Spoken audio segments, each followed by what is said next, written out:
U.S. News and World Report. I was wondering if you could talk a little bit more about this idea that you think reporters would be better at covering these things if they actually used a handgun or had taken a training course on guns, and why you think that most reporters have not done so, and whether you've seen any studies on that or whether you're just assuming. I could see some trainers in this group that could describe that better, answer your question better than I could. But it's just like, what if you want to be a reporter and you haven't gone to communication class in college? You're going to have a struggle understanding the process. And when people take firearms classes that are basically start out as anti-gun, we find that they become they enjoy it, so they start to absorb that environment and become very much more knowledgeable.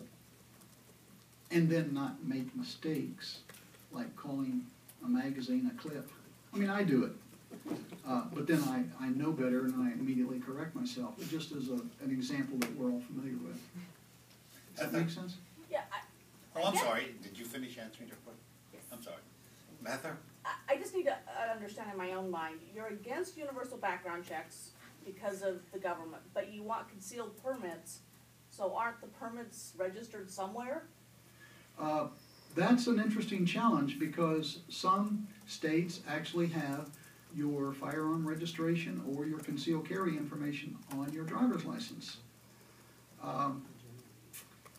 There's another angle of that. We can't escape the long tentacles of government. And I tell people that at any time that the CIA was given instructions from the top, they could, since they snoop into all of our emails, electronic transfers, they could, and they store it all in West Virginia. You guys have a job to do in West Virginia. Thanks. Anytime they wanted to parse all the data from all of our electronic transfers, they could probably come up with, I don't know, 75% maybe of all the people that have had a gun conversation through the internet, and build a list. And they could probably do it in about 48 hours. So right now we're just in an environment where we can't escape government. It's just a matter of how do we keep it under control. But you're okay with permits, you're just not okay with background checks. I just want to make sure I understand that. If a person passes the next test, here's the dream world. Do you realize that way before Florida had concealed carry, the state of Vermont had no gun laws? Are you aware of that? Yeah. Okay. Well, gee, it works for them. It will work for all reasonable citizens. The challenge is, like New York City, you have to address the criminals, not the firearms, not the citizens that have them. And Okay. let me finish. Oh, I'm sorry. In many states, like Arizona and Alaska, you can walk into a gun store. Do you know what the NICS test is? Yes, I do. Okay. The dealer makes a call to the FBI NICS test. If you have no outstanding situations, you're a clean, responsible citizen, the transaction is completed, and you can walk out of the store with it stuck in your belt or hidden under your coat in a holster. Either way, that's called constitutional carry, and that's what all citizens deserve. Okay. Sir, your name and... Bill Earl. I'm a resident of the building here, National Blush Club member, but for full disclosure, I used to be an executive at the Bureau of Alcohol, Tobacco, and Firearms. Oh, good. Welcome. So let me ask you this question. Many years ago when I was at ATF, I took the president of the NRA out to the ATF Tracing Center. And I said, and by law, the Tracing Center and the whole operation is what I would call intentionally inefficient. It's intentionally inefficient because the laws basically say there will be no automated registry of guns. So in order to trace a gun used in crime, you have to go through a very rigorous process of going back to the FFL, going through paper records. There's nothing that's automated in that process.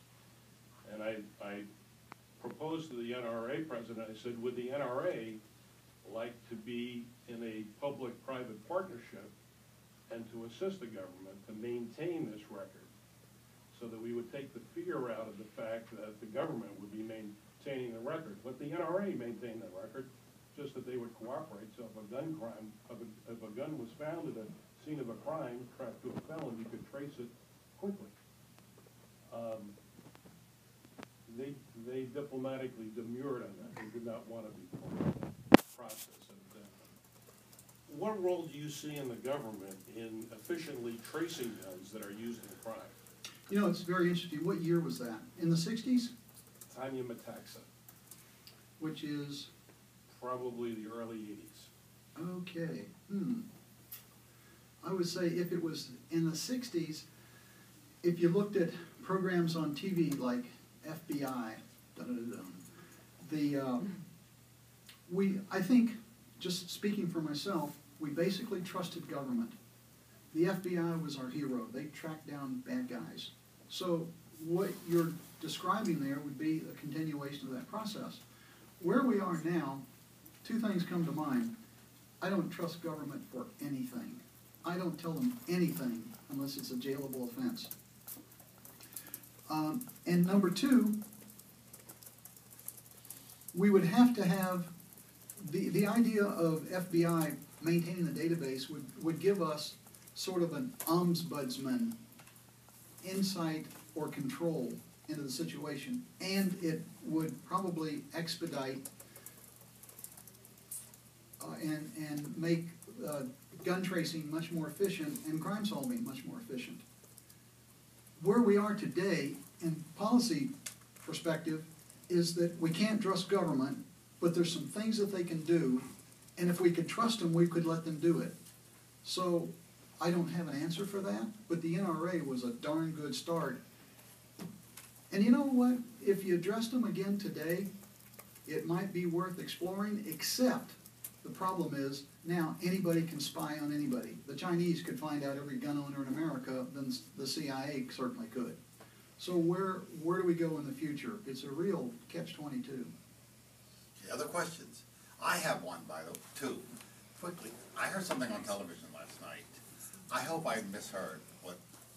When this program was first presented to the Newsmakers Committee, several people expressed the thought that most gun crimes are committed by African Americans against other African Americans, and that there was a racial issue involved here. What I heard last night were figures for New York City, that 80% of the gun crimes are committed by African Americans against other African Americans. Another 19% are committed